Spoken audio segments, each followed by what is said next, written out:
Right, everyone, I'm just about to start the webinar, so if you could just all make sure that you keep your cameras and microphones off for the time being. Malcolm, if you could just get ready to come back on in a couple of minutes, and shortly followed by Andrew, who will do a quick intro and then pass on to Ian. Okay, good luck, everyone.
Good afternoon. I'm Malcolm Braybon. I'm the Head of Services at Coaster Capital LEP and Growth Hub. Welcome to the first of a series of specialist webinars delivered by KPMG. The LEPs and Growth Hubs of Enterprise M3, Thames Valley Berkshire and Coaster Capital have come together with KPMG to provide a series of webinars on key post-Brexit related matters. Growth Hubs have been delivering COVID-19 and Brexit-related support during the whole of 2020, and towards the end of last year, we received additional funding from government to help address key issues related to our departure from Europe following the end of the transition period. Collectively, we have supported over 10,000 businesses through this additional engagement of additional specialists and generous advisors and advisors for outreach and advice. The South Central cluster of LEPs are 4 of the 38 LEPs located across England. They are local business-led multi-sector partnerships mandated by government and play a central role in determining local economic priorities and undertaking activities to drive economic growth and the creation of local jobs. The LEPs fund, manage or deliver the Growth Hub services which support business growth. The Growth Hubs offer fully funded, impartial support services and expert advice to small and medium-sized businesses. The service provided by each Growth Hub provides a range of support. We all have access to a wealth of information, advice, support services and events, all free of charge. We can also connect you with a network of local and national programs and support organisations. In addition to KPMG's area of expertise, which are being addressed through the series of webinars, the Growth Hubs are able to provide support related to the post-Brexit transition period and any questions that you may have. We are delighted to have partnered with KPMG in developing these key set of seminars to support businesses across our area with their post-Brexit transition. As well as hearing from experts in their field, there is an opportunity for you to be able to ask questions related to the topic. Today, KPMG are providing a post-EU transition overview, but this will be followed by the second session, which will be held on the 17th of March, which will focus on VAT and customs. The third and final session is being held on the 31st of March and covering legal considerations and how to navigate immigration in a post-Brexit UK amid a global pandemic. Without further ado, I'm delighted to introduce our chair for today, Andrew Morgan, who is a senior partner of KPMG. Andrew is exceptionally well qualified as both chair for KPMG's Southern operations, as well as being KPMG's Brexit lead. Andrew.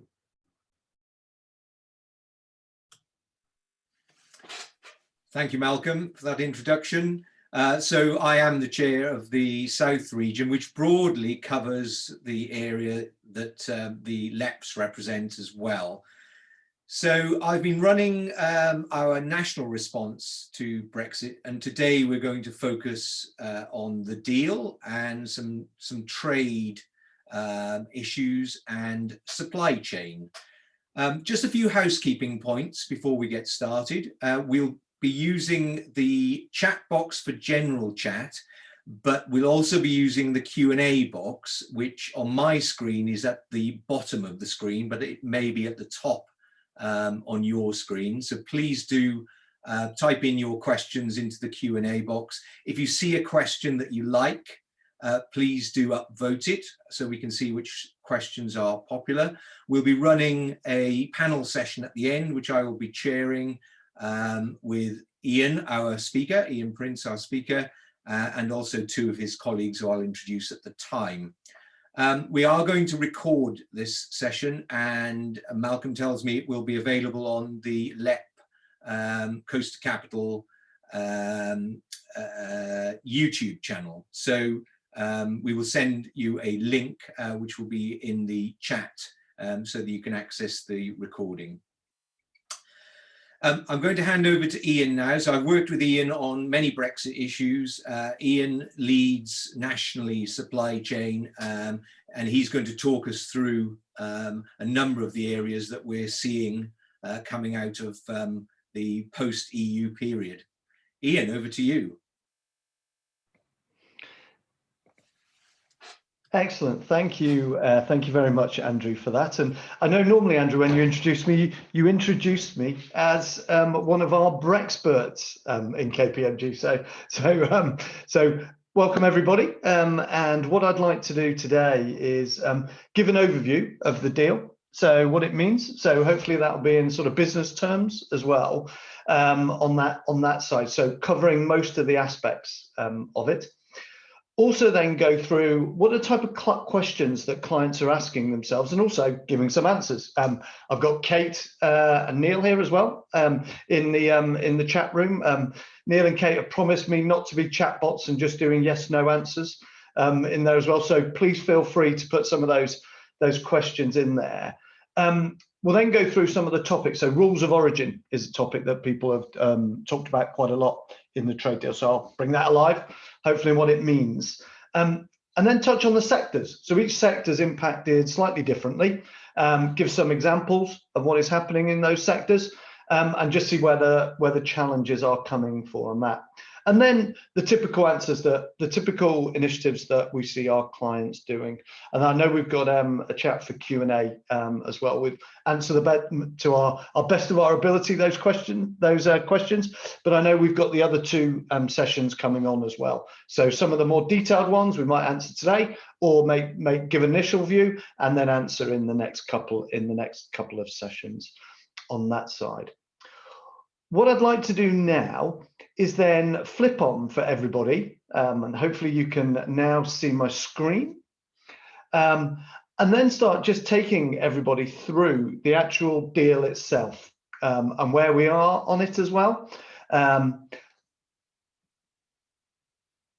So just on the deal itself. So what I want to do is give everybody an overview of the deal. Now, we will be diving into some of the practicalities that people have been having and challenges, but I just want to go through as an overview on what we're seeing out there in the marketplace for all types of businesses, all sizes, all revenues, and all the different markets and sectors. Okay, so this does affect everybody, okay, that we've seen. So firstly, what are the principles behind the deal? Okay, so the first bit is the deal is the trade and cooperation agreement. It was only released onto the government website just before the new year. Okay, so there was a whole, rush to get hold of it. Read the 1,000 pages that were in there. But the first thing that I want to say to everybody, this deal, the deal that has been done between the UK and the EU, is fundamentally only for products. Okay, there is very, very, very little detail, in fact, just a few pages on services. Okay, so products is the complete focus of the deal. I'm going to come on to some of the things that still need to be agreed. So we have got a few mini deals still to come. But the first thing is, this is fundamentally on products and the movement of goods between the UK, the EU, and the EU to the UK as well.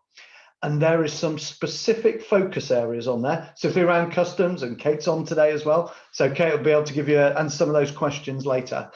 But there are certain areas in there, like what's called the rules of origin. You're all going to get to know about this in the next, both now, but also in the next year or two, because it will impact businesses and both their what we call a business model. So that's the markets and the channels and the geographies that you serve, but also the operating model is how you work your business, the process, the system, the people, and the decisions that you make on that. So firstly on this, remember, this is products, okay?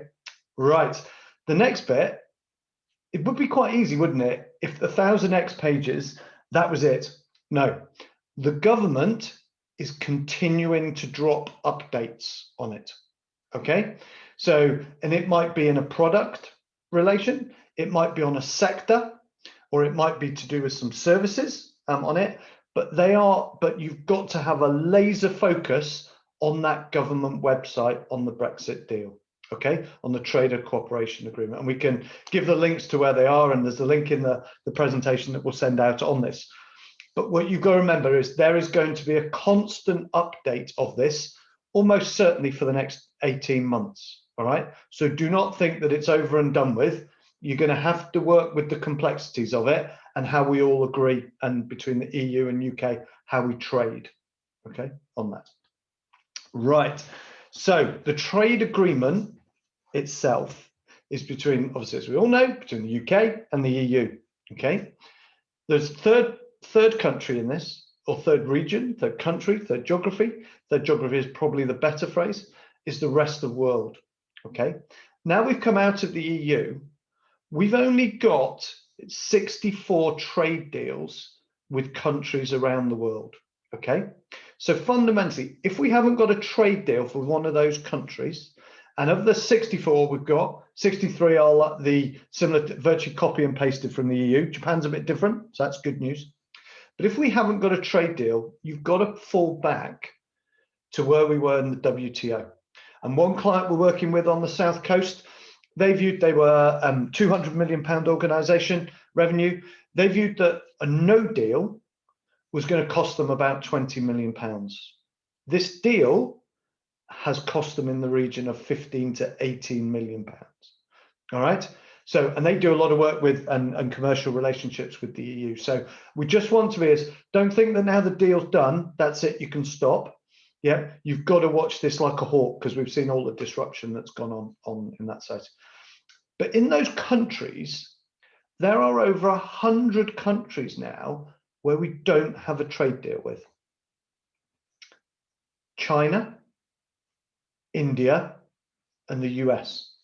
Okay, are 3 countries we have arrangements with, specifically the US on certain elements, but we don't fundamentally have a trade deal. So your default has got to always be WTO rules, and the implications that happens. And if you've been dealing on a global marketplace and used to working in customs, tariffs, quotas, and the complications and the documentation with it, you've obviously got some great experience. But if you haven't, then it's a real learning curve now for all businesses that we found on that instance. Give you a little few snippets in that. The UK is in trade discussions with China.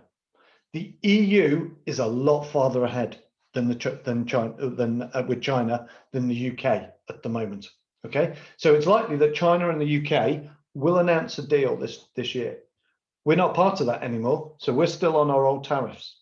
Okay, so you've got to be on the trade, understanding where the trade agreements are and making sure you're watching that on the geography. And we've got a full list of all the countries that we have trade deals with and which ones we haven't as well. Okay, you've got to watch it like a hawk. So if the EU sign a deal with China on the global economic and political side, that could mean good news for the UK with the US.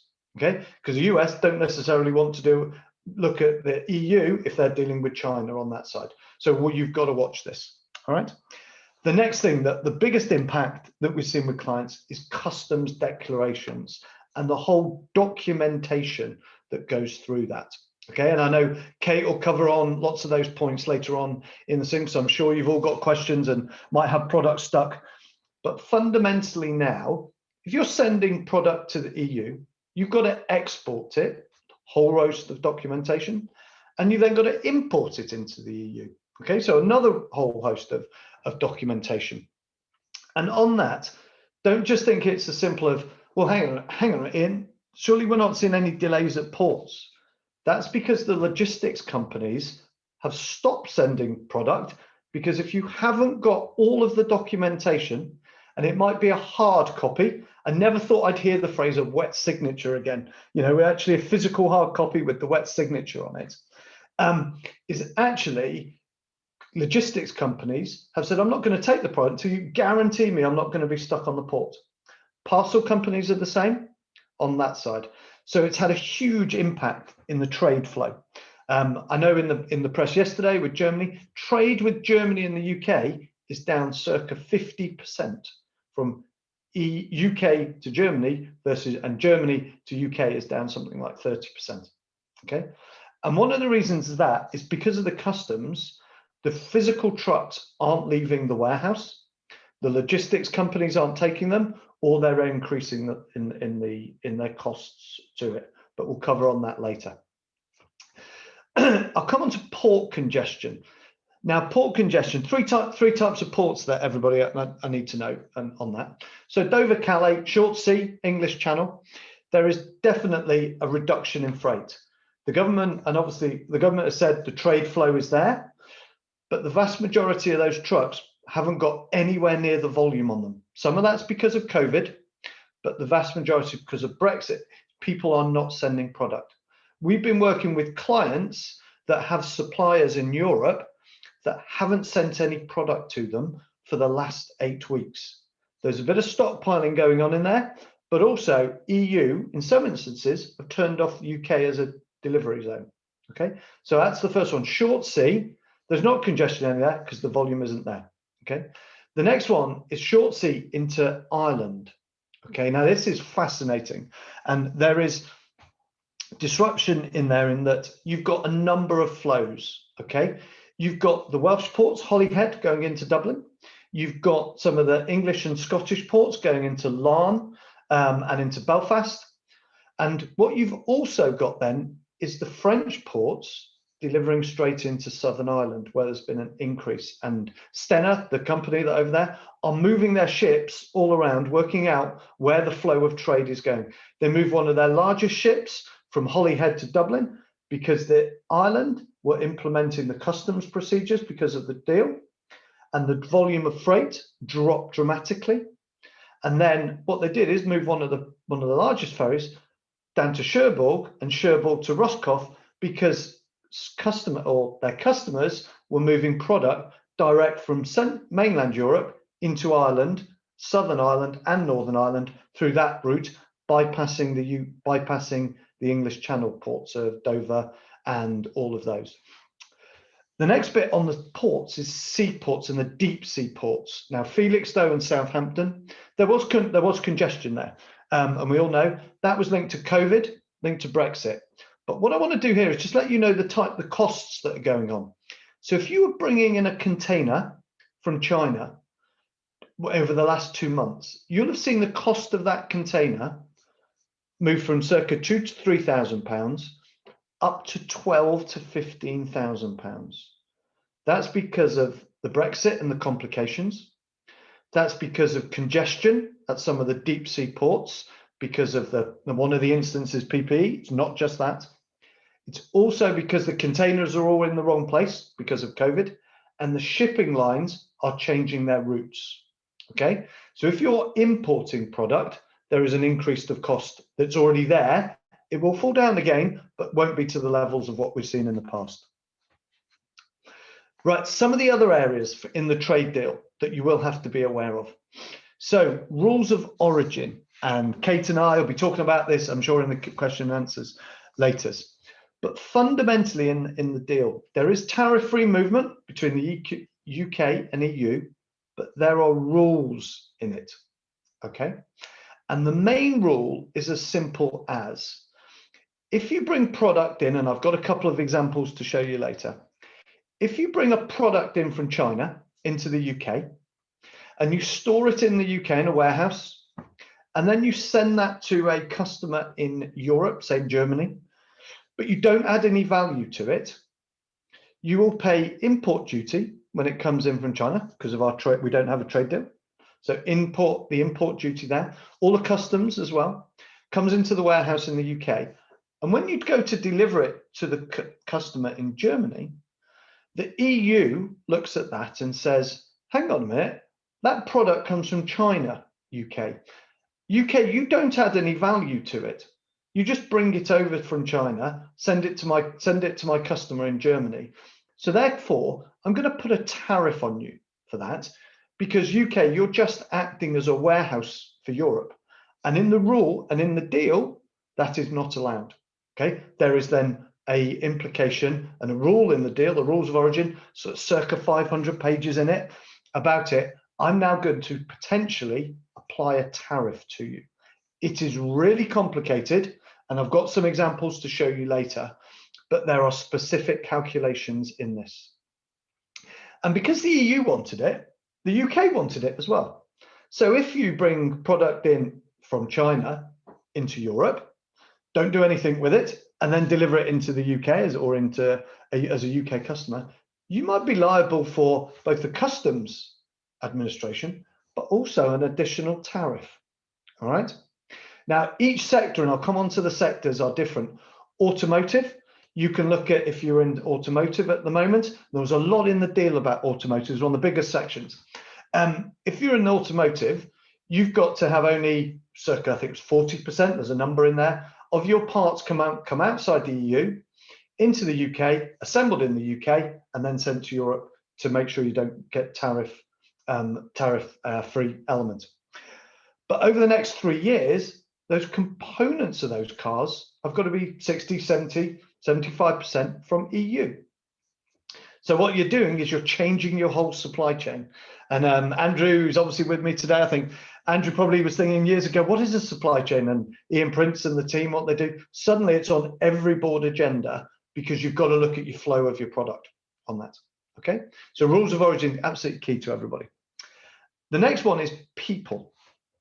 Now, if you do a lot of work in Europe, and obviously we've all got restrictions, so we can't jump on a plane and go and work in Europe, but there are now restrictions about how much you can work in Europe, how long you can work in Europe for, and what you can do. And fundamentally, the one that I would do is when, hopefully in the summer, we're all allowed to go back on holiday, but also when we start to get back to whatever the new reality is actually we're going to have to apply for visas. We'll only be allowed to work, say, 90 days out of 180 days in Europe. And there are specific complications within each country as well. I know if you're doing systems or engineering work in Denmark, there's additional visas and constraints that you need to know. So one of the biggest impacts here we see in the service sector. Okay, and if you're, good example, if you're an engineer, you work for a manufacturing industrial business on the South Coast, but you implement product over in Europe, how long your engineers can stay in Europe, you'll now need to look at visas and look at the implications. Okay. The next element is the Republic of Ireland and Northern Ireland. So fundamentally for Northern Ireland, you have to treat Northern Ireland as if it is in the EU, both from customs documentation and also on the tariff and the rules of origin and the deal. Okay, there are specific considerations that we're allowed there, but fundamentally Northern Ireland commercially, is what you should start, is in the EU. Okay, now what we're seeing there is there are some implications both on a customs side, but also on a food regulatory side. You might have seen some of the elements of the press and the shelves in Europe, specifically in Northern Ireland. Product is coming through EU, oranges through EU, through those French ports into Southern Ireland and going onto a shelf in Northern Ireland at the moment, rather than going through the EU, rather than going, sorry, through GB, okay, on that side. That's having implications commercially on Northern Ireland, okay? And there's specific VAT elements, there's customs elements to it as well. So that whole operating model of how you deliver and serve your customers in Northern Ireland and Southern Ireland has changed and will change. We obviously all understand there are political angles there within that, and obviously where the border goes, but we've got to make sure we look at this from a commercial angle. Next bit is on invoicing and the VAT process. So now when you look at invoicing your European customers, you need to make sure, as well as all the customs, as well as all that documentation, so you don't trip up on the rules of origin, you've got to make sure you've got a commercial invoice in Europe and VAT number in Europe to pay the VAT in the right location on that side. I know we're going to cover VAT and all other angles in those areas, but it's one that's really tactically tripping clients up at the moment. Services. Now, services fundamentally haven't been agreed yet in the deal. There's an element on legal and law and some of the law services and the qualifications on that side.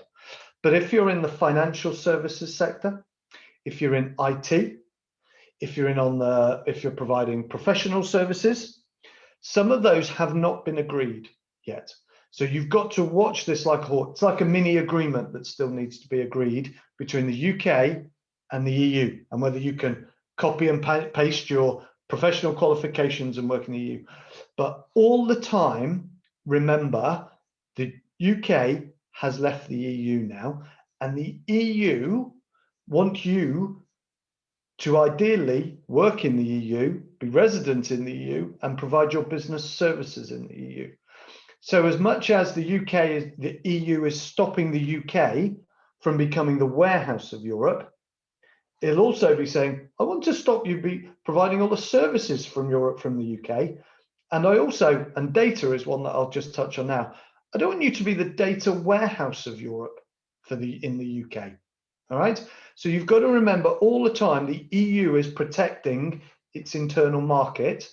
And I wouldn't say making it extremely difficult to do business, but they want to make sure it's a lot easier if you were based here in the EU. Okay, so always remember that as well. Regulation. So if you're in a sector where there is a lot of regulation, could be on the medical healthcare side, but specifically food, there is regulation coming. Now that was due to be the 1st of April. The government, UK government, unilaterally pushed that back to the 1st of October due to a number of reasons, but that was a unilateral decision. EU, obviously there were discussions going on, waved the flag and said, that's not in the spirit of the deal, okay?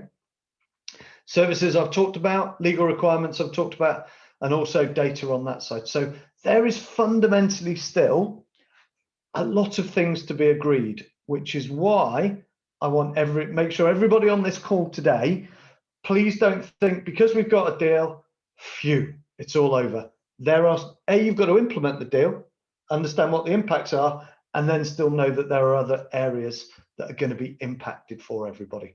Okay, right. What I'll do now is then say, okay, right, crikey, Ian, what does this mean for me? What does it mean from a business perspective for you? Now we've got an overview of the deal, and hopefully you can see on the screen on this.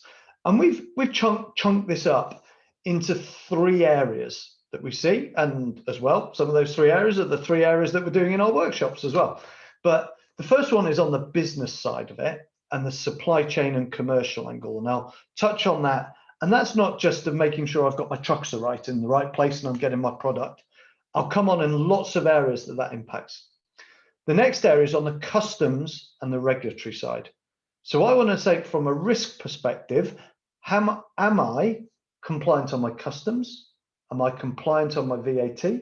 Am I compliant on my sector and regulation aspect as well?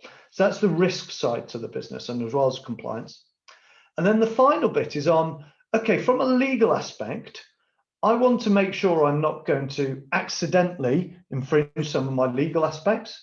I want to protect myself from a business on my intellectual property, but I also want to know how this might affect me financially. And do I need to change my governance structure on my car in terms of how I work across the business? Do I need to set up a European entity? Do I need to set up a UK entity? And then finally, there's opportunities in here. Okay, and I'll talk about some of those and where we're working with clients on those.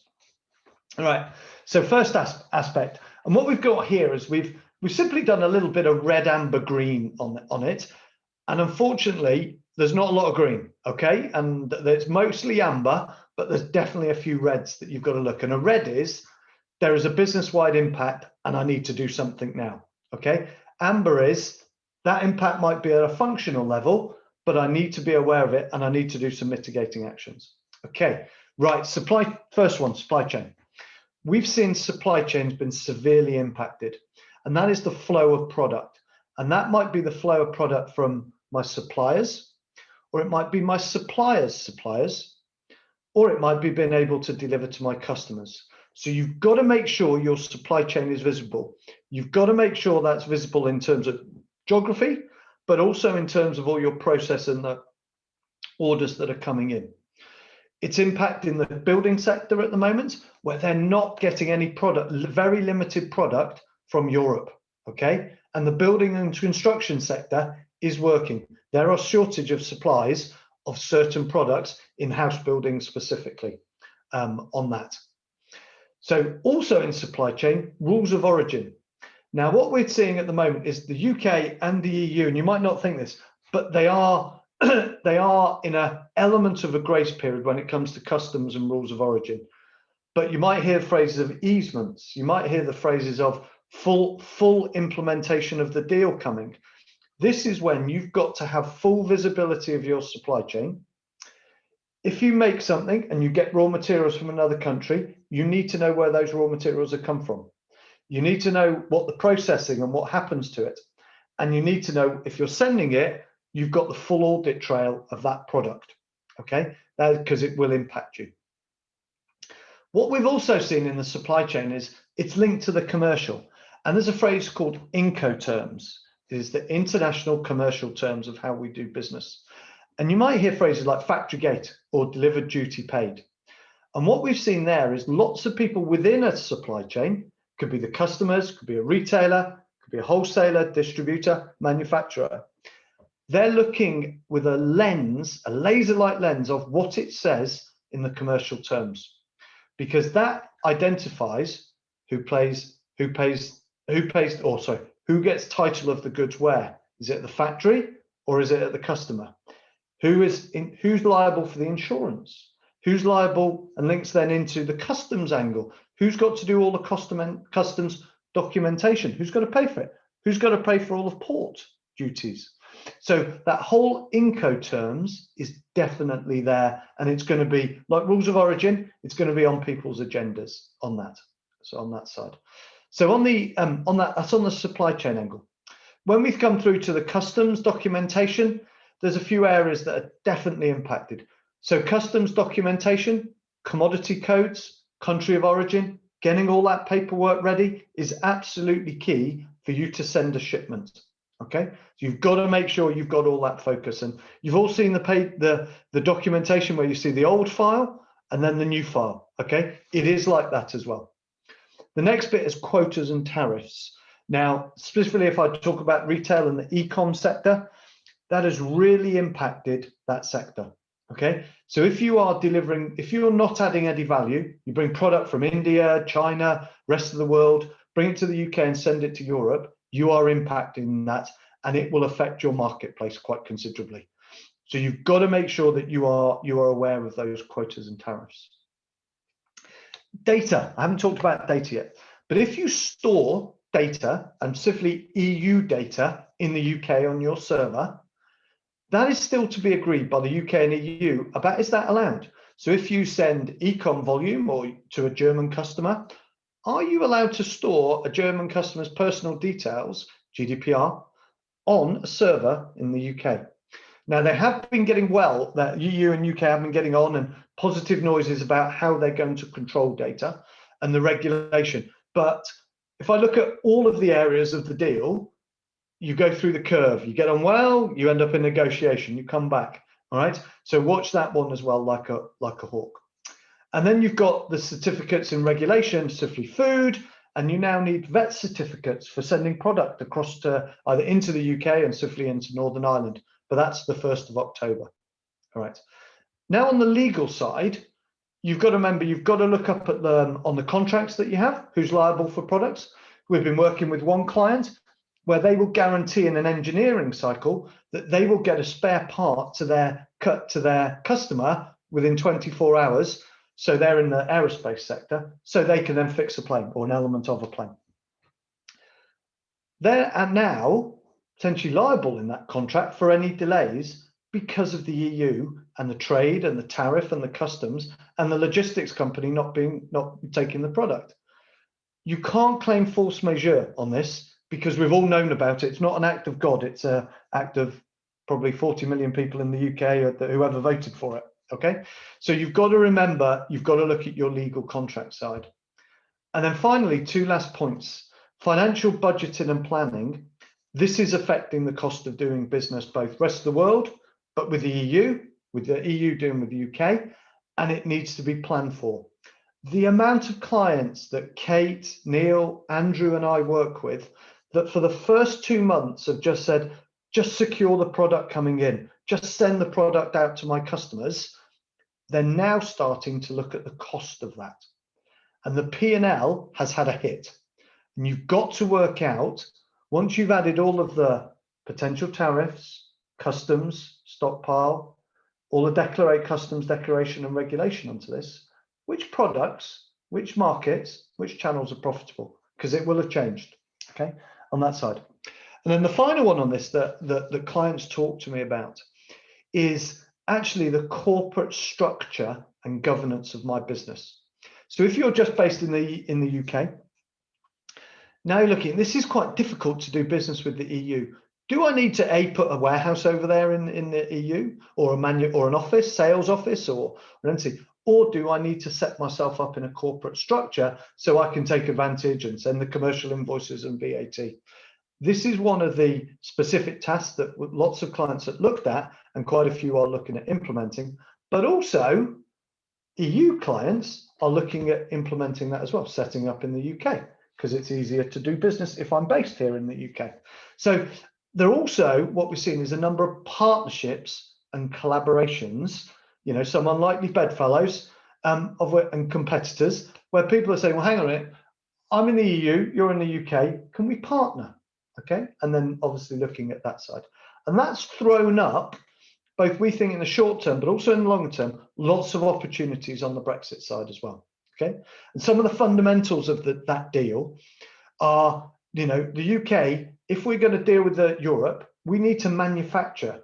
We need to add value to a project. We need to make sure we take advantage of the digital transformation, the digital world, in adding value to products and services, because that will make it a lot easier when dealing with the EU. We can't just become the warehouse of Europe, because they're going to add 10-20% on the cost base on that.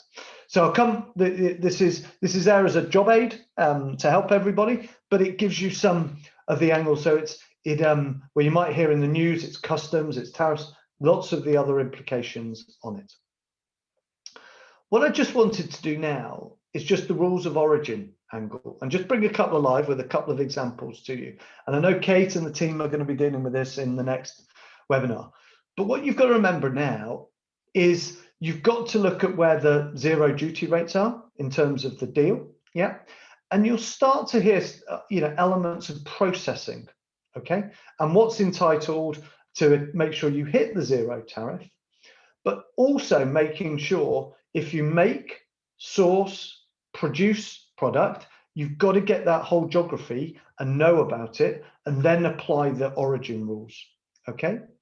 Processing, and which those origin rules are fundamentally based on, what you do with it, could be linked to a value, could be linked to a weight, but also the processing. You'll be surprised about some of those processing is not enough to make sure you hit the zero duty rates. Okay, so if you cut it, slice it, or repackage product, that probably is not enough to get you to the zero duty rate. We've been working with one client, and this is just an example, where they were bringing product in, pineapple rings from Thailand into Holland, into their food processing site, cutting it and bringing it in bulk, cutting it, putting it into chunks, and then canning it, bringing it to the UK. The UK in the deal looks at it and goes, cutting and canning is just a cutting and a packaging. That is not sufficient processing to make sure you hit the zero duty rate. Okay, so now you've hit re-exporting, because they've gone from Thailand to Europe. Now they want to re-export it to the UK.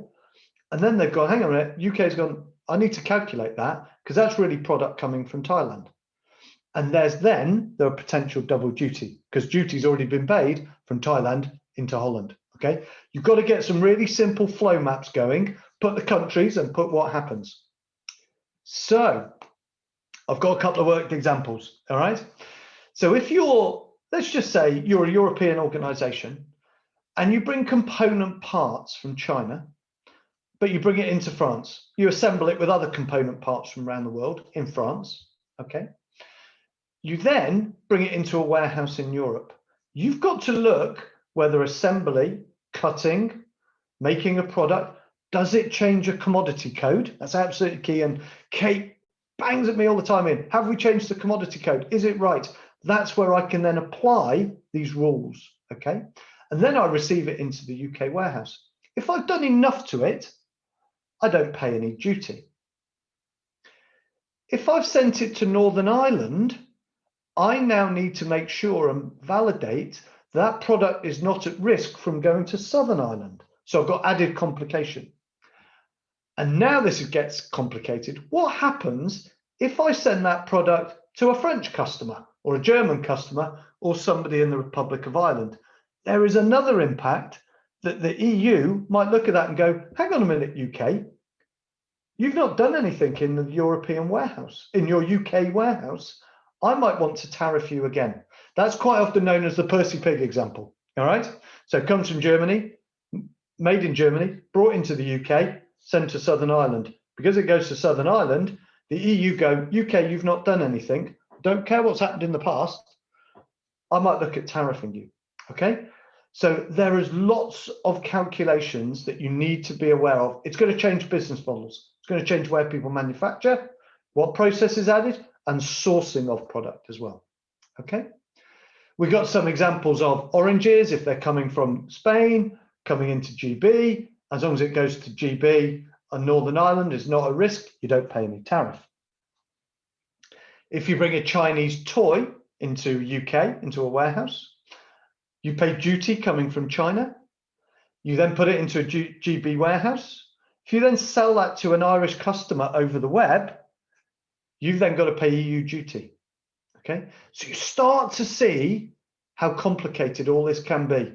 You need to get that process flow map working.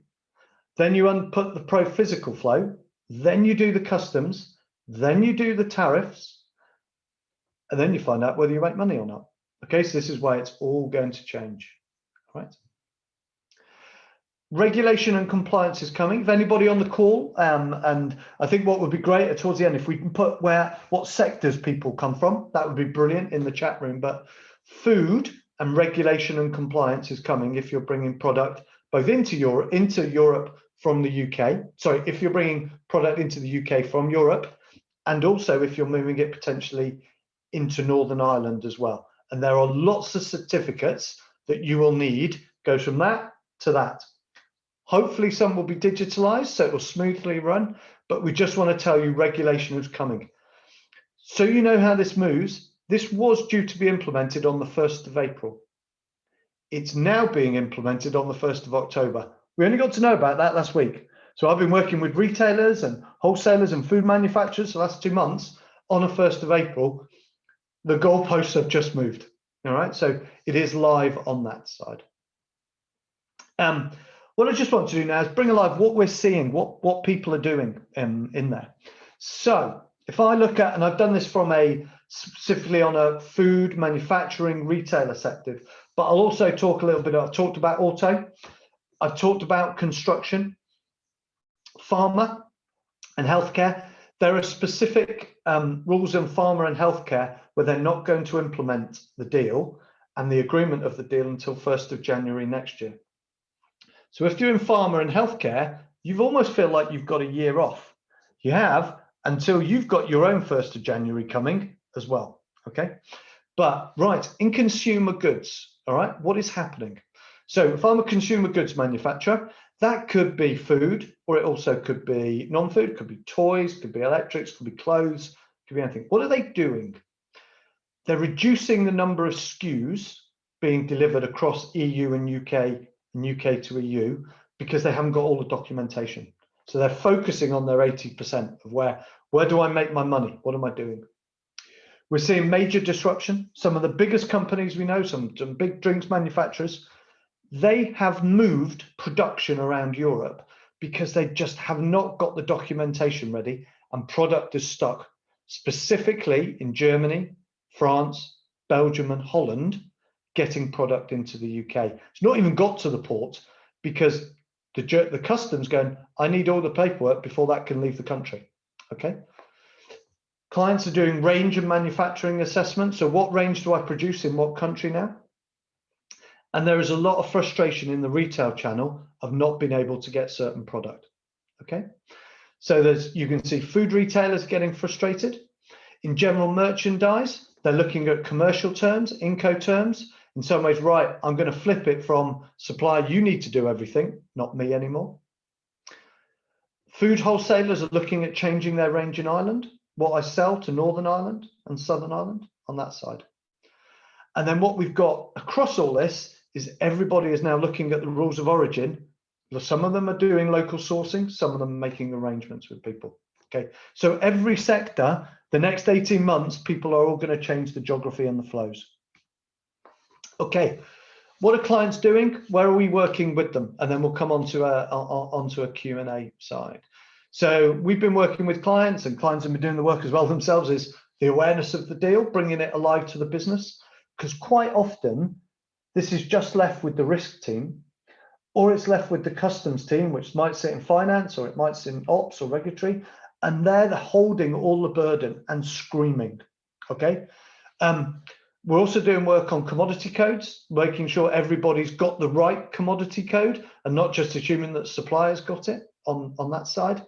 And then we're then dropping into, now I've got goods flowing, I'm looking at my business and operating model, and am I making money? So we then move into the supply chain and commercial angle, and you can see those areas. Do I need to implement a customs warehouse to look at the tariff that I'm paying? And myself and Kate working with clients across that area. Do I need to look at my market entry exit strategy and working on collaboration or partnering with people? So once you've looked at that supply chain and commercial angle, I now need to make sure from a customs, indirect tax, VAT, I've ticked all the boxes, but I've also made sure I've set myself up with the right entities in the right places on that side. So hopefully I haven't confused everybody. What I've taken everybody through is, what is the deal? What does it mean for business? What are the focus areas that we've got for business? Brought alive one of those red boxes, so rules of origin. Also then give people an understanding on commercially what people are doing in a certain sector, some other anecdotes in sectors, and as well as maybe identified some opportunities in there.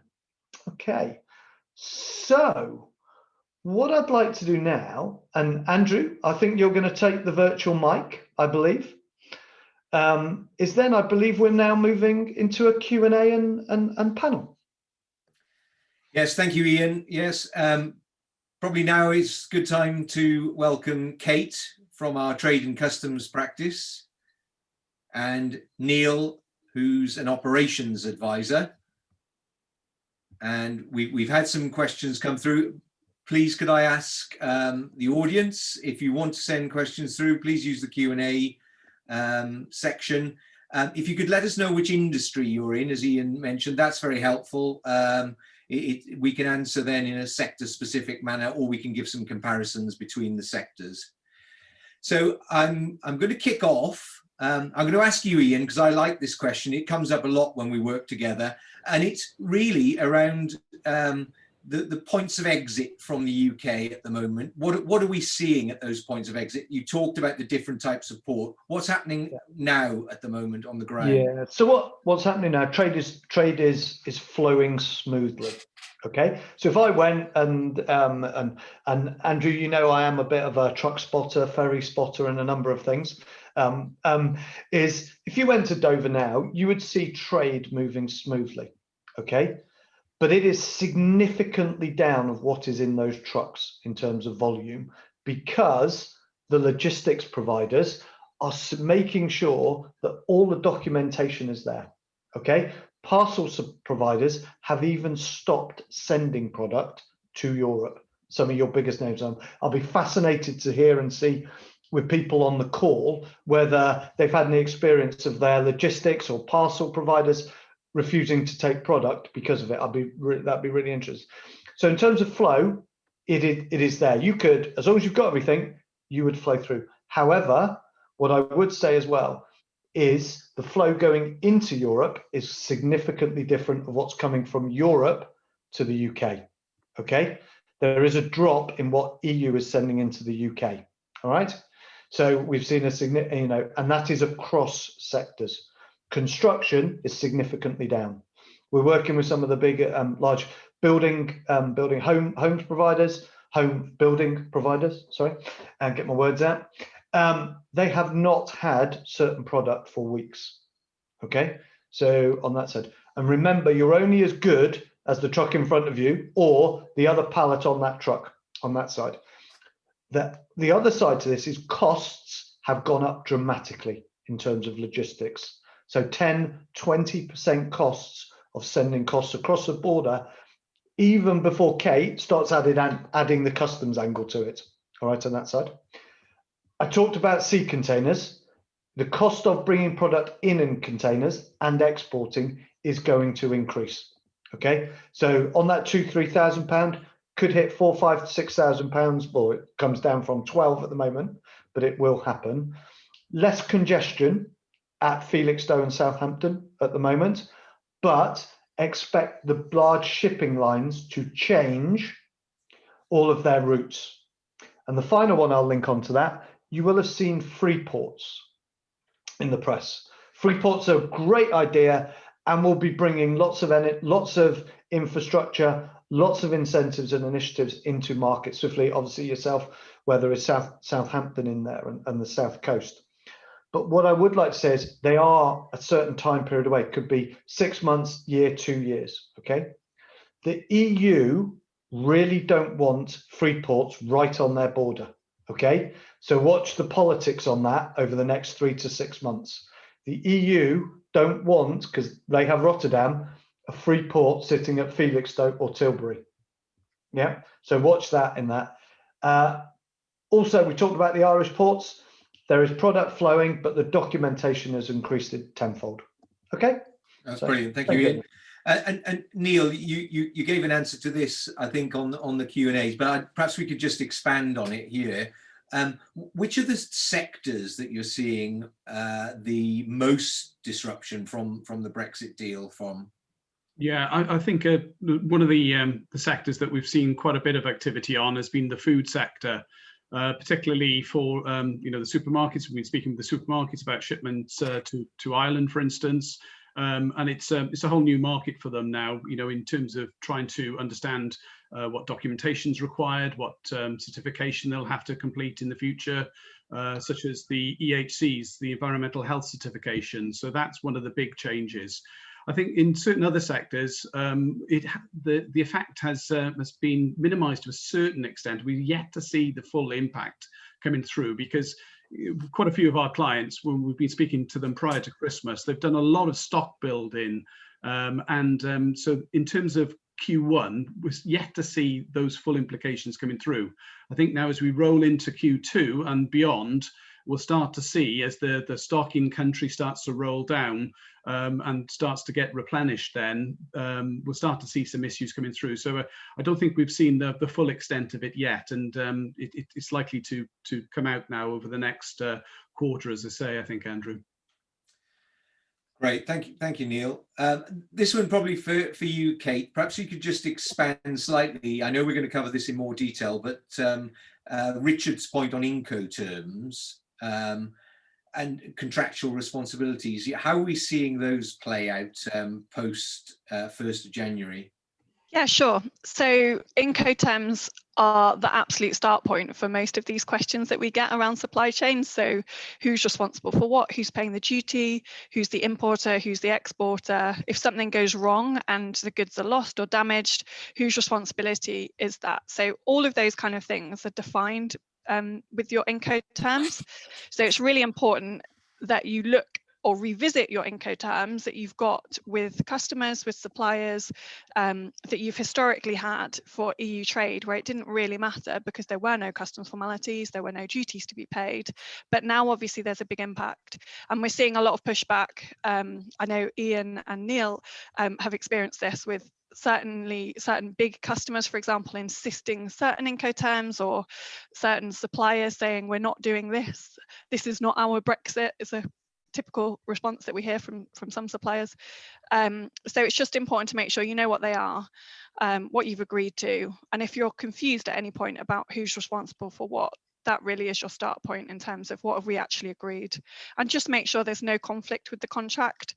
Often we see Incoterms agreed on shipping paperwork, over email, whatever, but then actually what's written in the contract is different, and there is case law that would suggest that those Incoterms would kind of trump the contract. But I mean, that would come down to a case-by-case situation, but it's just best to avoid those kind of scenarios where there's that risk of confusion. So yeah, Incoterms.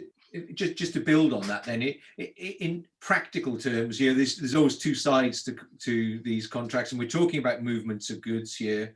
So customers and their suppliers, what are we seeing? What are the sorts of conversations perhaps that are happening between customers and their suppliers?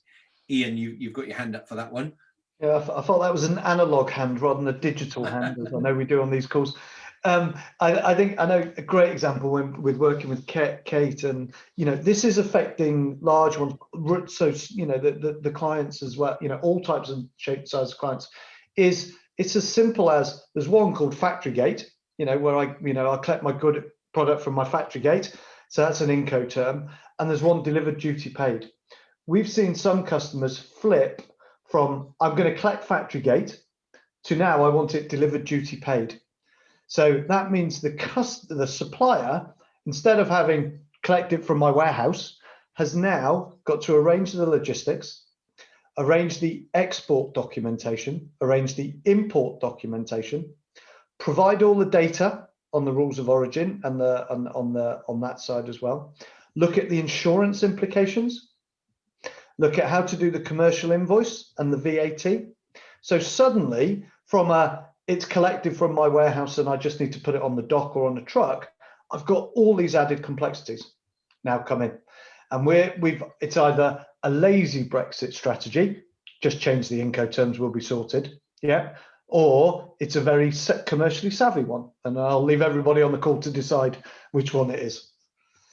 So I think what you're saying there, Ian, is both customers and suppliers just need to be prepared that at every stage of that supply chain, there might be changes. So you have to have an awareness of what each of those steps are and who's taking responsibility, and who might have taken responsibility in the past is not necessarily an indicator who's going to do it now post 1st of January. Is that fair?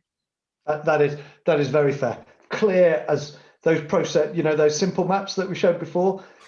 Just make sure you flow that product, then do the financial bit, then also do the customs angle to it as well. So you'll understand, right, is this a collection? Am I delivering duty paid? And then you go down all to the commercial aspects of the invoicing and VAT as well. Yeah. So I think that there's a couple of interesting questions coming through, both on setting up a company in Europe to deal with some of the problems, and with the related VAT there. And we will cover these in more detail, but perhaps you can just give an overview. Perhaps first of all, what are clients doing in terms of setting up operations and companies in the EU to deal with some of these problems, and then what are the knock-on VAT effects of that? Yeah, is that to Kate or myself, Andrew? Well, why don't you start, Kate, and then we'll move Sure. on to you, Ian, in terms of some of the practicalities of the supply chain as well. Yeah, so obviously every business profile will be individual, and there are many considerations around setting up a establishment in the EU. Obviously there'll be corporate tax implications, indirect tax implications, etc. Some of the reasons we've seen businesses considering this to make life easier is one reason. We have this interesting scenario at the moment where if you are not established in the EU for customs purposes, then you need indirect representation for customs. This basically means that your agent who's lodging your declaration, they become jointly liable for any debt, for the accuracy, etc. So because of that, there is a resistance to want to do that. So therefore that makes it difficult to find agents who will import for you.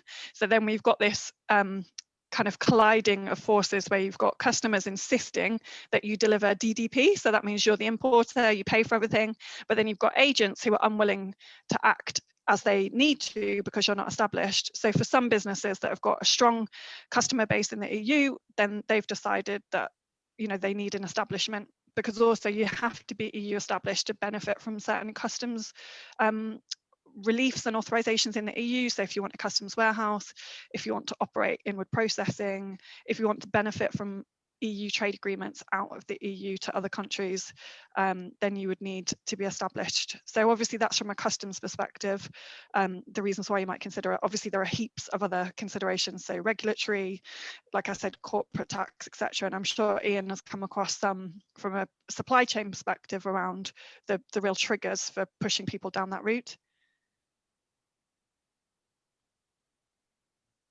Oh, there was always going to be one. You're on mute, Ian. No, you're still on mute. All right. Okay. Well, three strikes. Three. Is it like a customs official? 3 strikes and I'm out with my truck. I enjoyed that.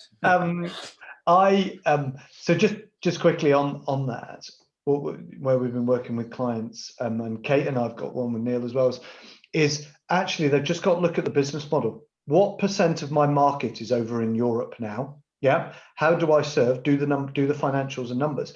And then we've now been working with clients setting up warehouses over in the EU. Some of those clients have been partnering with their competitors. So actually going, do you know what? If you can sell my products in the EU, I'll direct my flow and I'll sell your products in the UK. So we've seen angles of that. So on the warehousing and supply chain. And then the elements of what people are saying, if they've looked at the flow and seen it's over a certain percentage of their business, they've then said, right, I'm going to take product now and I'm now going to store it over in the EU. I'm going to set up my entity in the EU and sell it from within the EU. And so actually set up entity. And what I'll come back to again is, remember the comment I said, with the deal, the EU is protecting its internal market. And it wants you, if you're going to do business with the EU, it is a lot easier if you set up over there. And then all the various corporation tax, VAT, and all the elements, it is then allows you to take advantage of that. Yeah. So it's one of the disadvantages of obviously of us leaving the EU, but remember what they're doing, they're protecting their internal market. Okay. Neil, did you have anything to add on that operationally? Yeah, operationally, there's a few things that we are seeing. As Ian mentioned, lots of clients are setting up operations over in the EU, and what they're doing is taking the opportunity then to redirect sourcing, so local sourcing within the EU, and that avoids the impact of potential double duties. So that's something that we are seeing and have seen over the past year and a half, really, certainly for some of the advanced ones, setting that up. But in addition, then operationally changing their ways of working as well. So we are seeing significant change in the supply chain. So to give you an example, it could be the way that if a UK DC distribution centre is satisfying demand in country.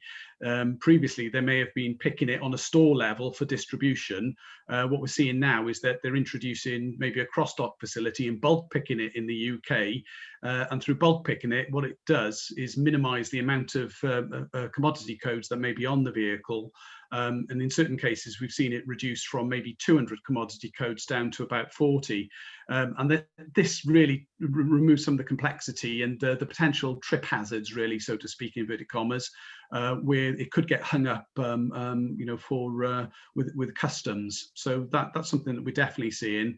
And just to follow on from that, then also, and this is slightly separate, but local in-country requirements in terms of documentation. What we're also seeing is that it is open to interpretation. So a customs official in Spain or a veterinary association there, it may require different information from maybe Poland. So that's something that we see clients still wrestling with now and trying to iron it all out as everybody gets to grips with these new ways of working. So it's still washing through at the moment, but fundamentally these supply chains are changing, and if you haven't looked at it now is a really good time just to assess what needs to change and adapt to the new normal. Thanks, Neil. Ian, Richard's got a question which I think comes back to something you mentioned, which is around partnering. Perhaps you could just talk us through some examples you might have seen of that. Yeah, so electrical component distributor. He fundamentally UK based, deals in certain component parts. He is, because of the value of the orders that he gets from all of his econ customers in Europe, he has partnered with his competitor in Germany and is redirecting his product from China into his competitor in Germany. The competitor in Germany, because he also has the same problem with serving his UK customers, is now dropping his products directly into the UK. So what you've got there is, even though your competitors working across that marketplace have suddenly given an opportunity, and that's in the electrical component sector. Wouldn't be fair for me to say who it is on that side, but I definitely think you've got to look at the geography and look at the competitor landscape as well on it.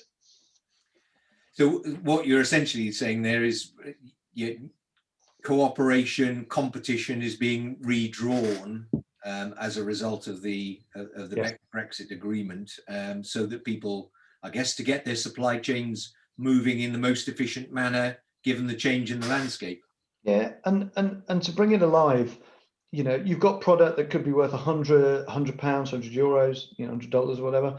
Is each one that when Kate, Neil, and I work, each bit is an extra 5%, 10%. So the cost of containers, when you put that in the product, is an extra 5%. When you do all the customs documentation, that's another 5%. I've now got a rules of origin impact. That could be anything from 2% up to 20%. Oh, and then my logistics company have just put my costs up. So suddenly what we've seen is when you start adding up all these 5 and 10% up, people saying, right, I now need to change my route to market on my channel, or I need to collaborate or partner. So, okay, thank you.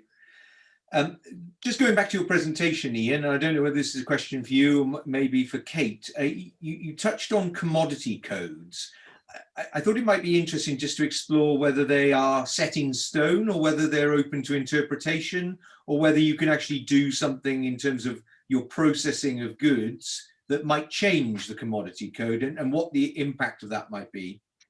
I'm going to pass the virtual baton straight on to Kate there as the guru in this space. Thanks, Ian, I think, and Andrew. So classification is so strictly speaking, there is only ever one classification that's appropriate. But obviously, for anyone on the call that's seen the tariff and tried to navigate your way around, a lot of this is open to, it's quite subjective, it's open to interpretation. And Andrew, as you were kind of implying, we do have some parts of the tariff where there are quite big duty differences. You might have 2 different places where you can see that your product might be classified, or maybe if you slightly change the recipe, or if you slightly change the manufacturing process.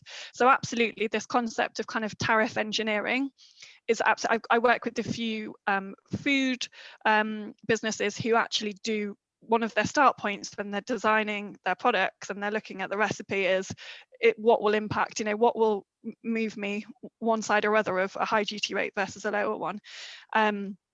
But there are principles that you have to follow. So there's 6 rules, the interpretive rules, that provide a legal framework for you to navigate your way around the tariff. So it is something you have to be careful of from a compliance perspective. You have to classify according to the most specific description. So we see a lot of risk with parts, with sets, and there's this kind of bucket that we see within the tariff of other, which I'm sure people who've had to classify know what I mean when I say that, and it's a bit of a red flag for HMRC when they see that potentially, because it's a bit of a, not a cop out, because sometimes it is the right answer, but it is a kind of a bucket classification. So you do need to make sure that you're quite specific so that you're not either overpaying or underpaying. And if you are in a sector where you have high duty rates and you can't benefit from the trade deal or any other trade deal, then absolutely you should be looking at what you might be able to do in terms of either within your supply chain to benefit from trade agreements, or within your product itself to maybe find a way to classify it differently. Thank you. We're in slightly unusual times at the moment in that we're still dealing with the global pandemic. So I'd just like your views on what areas do you think we're likely to see some more significant changes coming through in a practical sense, I guess, which we haven't seen because they've been masked by the sort of COVID situation in Europe. And I think perhaps if we could look at that both from opportunities for people on the call, and also where might there be further difficulties that people need to address coming forward. Shall I take that one first, Andrew? Sounds good. Yep. So firstly, and I think I've mentioned it, Neil's mentioned it as well, is as we come out of obviously the global pandemic and the COVID angle, we will see some more disruption at ports and flows. Yeah, because the whole volume is down so much at the moment, things are smoothly flowing. So as we come into the summer, anything to do with the EU and the UK, we would anticipate some more disruption as both the economies get going. So we hopefully can have an amazing V that comes up as the EU and UK start to implement the deal, and some of the changes we've all talked about, we're expecting a bit of disruption. Okay, so that's number one. Okay, so that's the bad news. The good news is because of the deal, what it's actually going to force the UK into is I'm going to have to start making things. I'm going to have to start looking at my flow of product and sourcing locally. I'm going to have to start adding the phrase that Kate and I use, processing. Processing is adding value, doing something to something. So actually, inadvertently, this might be a real kick up the backside to the UK to actually, I need to start doing things, adding value, taking advantage of the digital side, investing. I know there was elements in the budget around that as well. It looks linked to the corporation tax. So, you know, what I expect is as we come out of this and as we come out of the bottom of the V and start to come out, take advantage of the deal, and there are some advantages in there, is making sure we change our route to market, change the channels, look at manufacturing and adding value in specific areas as well. And because we've got to do all these, the one area we're going to have to grab is hold the digital and the transformation, transforming our business. So that might be analytics, process automation. It might be using artificial intelligence on that side. So grab the digital journey as well on this and use it in this and use this. Don't, a horrible phrase, don't waste the crisis. This is now the time to change. Okay. Neil, perhaps you just sort of explain what you might see in the future in terms of operations that people are thinking of, but perhaps are finding difficult because of COVID at the moment.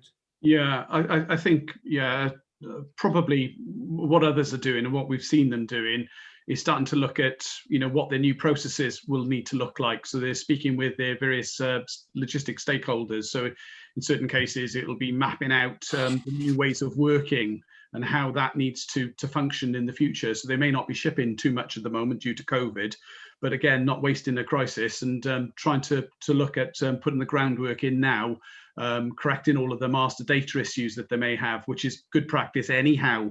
And particularly when looking at other items such as, maybe new systems implementation. So it's all really good groundwork.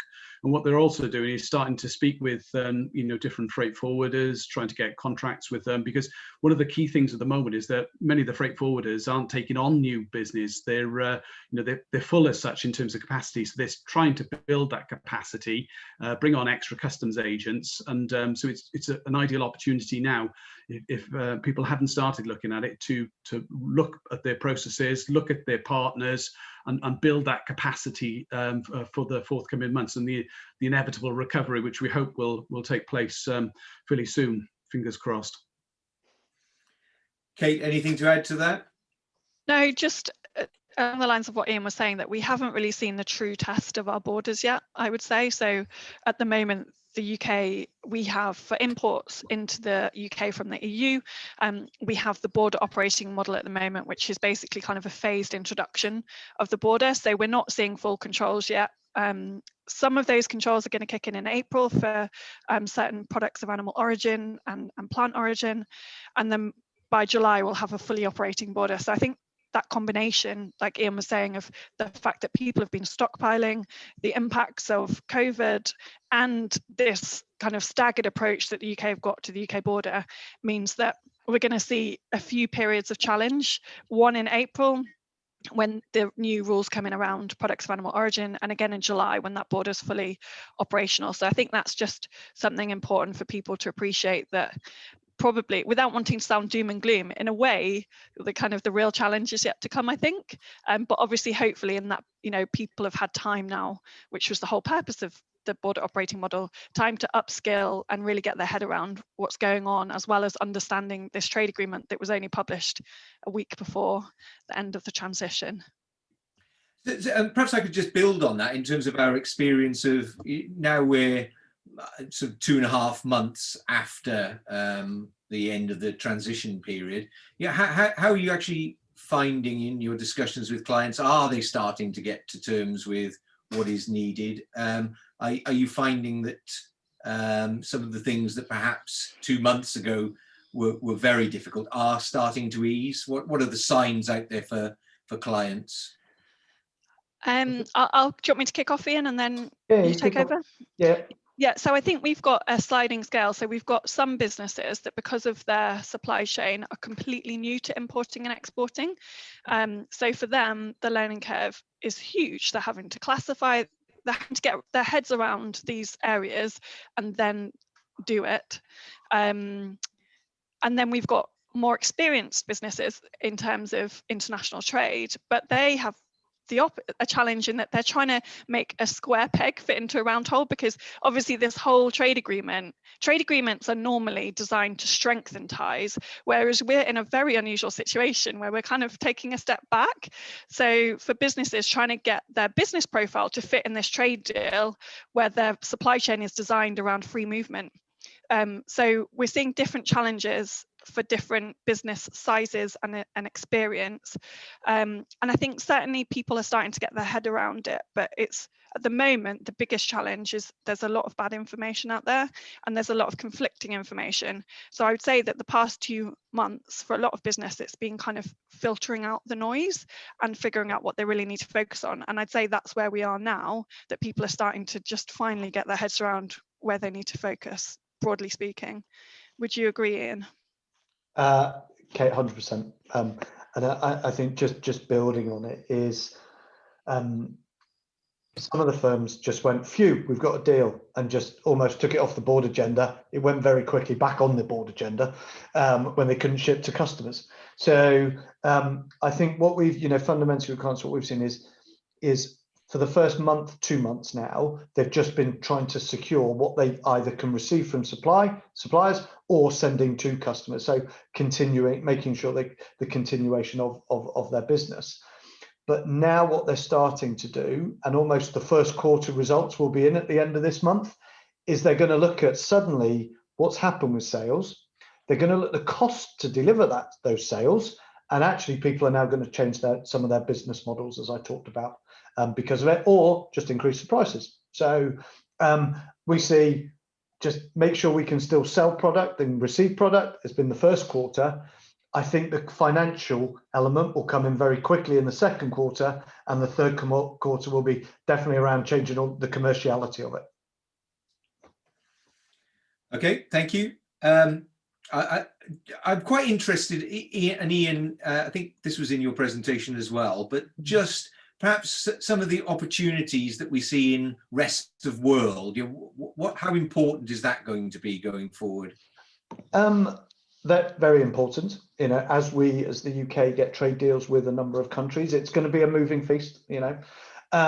So two areas specifically. One, supply. So your sources of supply, where you are getting product from, will change. Okay, so if that's Europe, or if it's rest of the world, or if it's locally sourced here in the UK, so your sourcing, take advantage of new sourcing markets.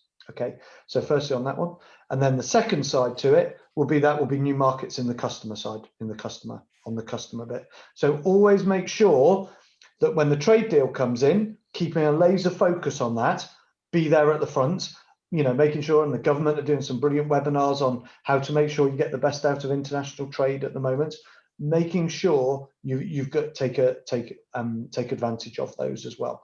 There will also be an impact on people. Okay, so it might well be that it becomes more restrictive on people movement with visas, or it might well be linked to the trade deal. It might be more advantageous to take people from those markets as well. Okay, so a number of points. Geography's coming into play, Andrew, on this one, and Yeah. I'm a geography nut. Neil, do you want to add anything to that in terms of operationally? What are people doing with the rest of the world? No, I don't think I would have anything to add to that, but there is an interesting question in the chat I notice, and I think, Kate, that one is probably a good one. I'm not sure if you've seen that one, but it talks about the imported products in a customs warehouse.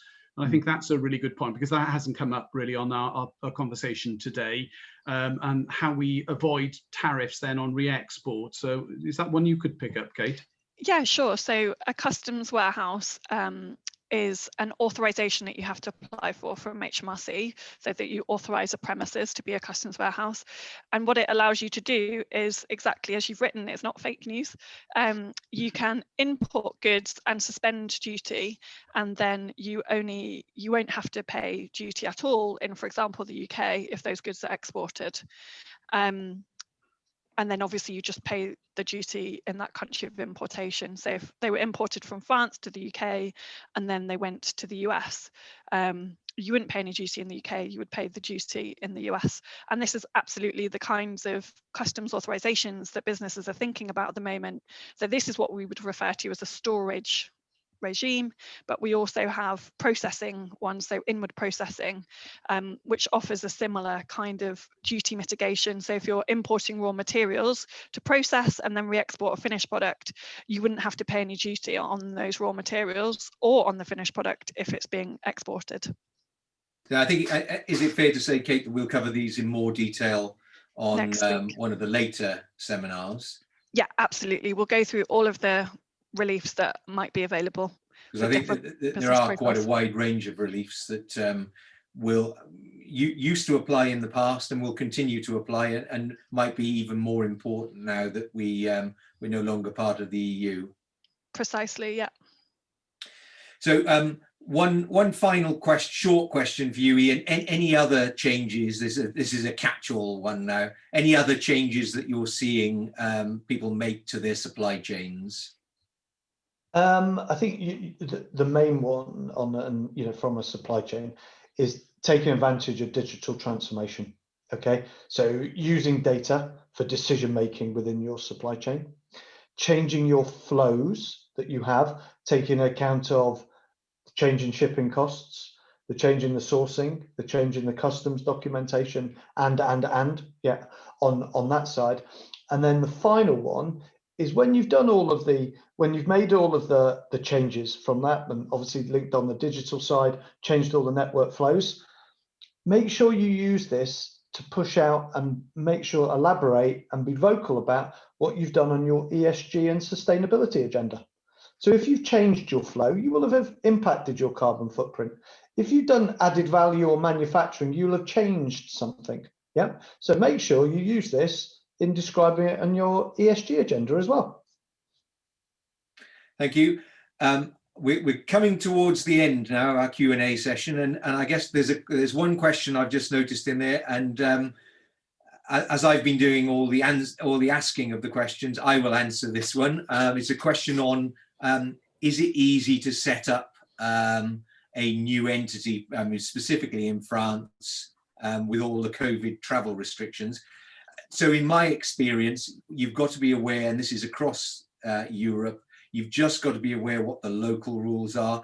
And typically, and I might even say in probably every country, it's going to be more difficult to set up an entity in Europe than it is in the UK. Most of the territories across Europe don't have the same sort of system of being able to buy a company off the shelf like we do in the UK. So you might need to get certain things attested by notary publics. You might need to go to the local chamber of commerce in certain countries. However, it probably can be done remotely, but you need to start early, would be my response to the question.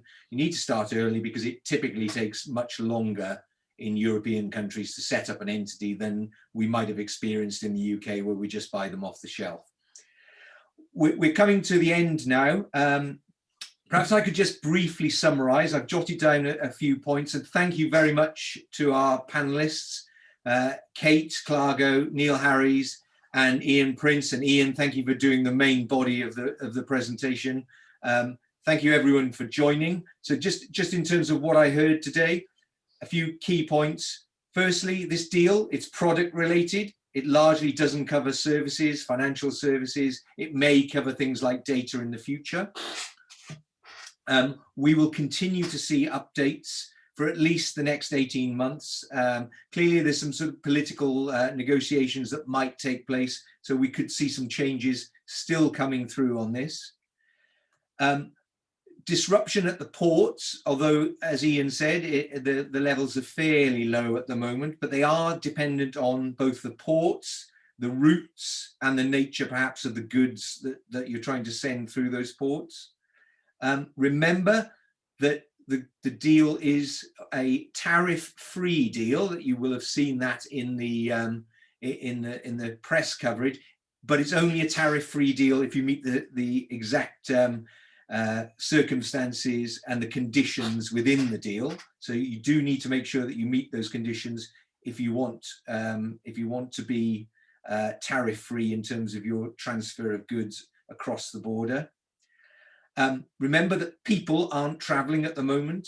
When we are all able to travel around Europe, there may be increased visa requirements. Watch out for the Northern Ireland transfers and transfers to the Republic of Ireland. There's particular complexities there. Make sure that you get your paperwork right. So your paperwork is really important. If you get it right, you'll be able to cross the border. And from what we're hearing, things are improving.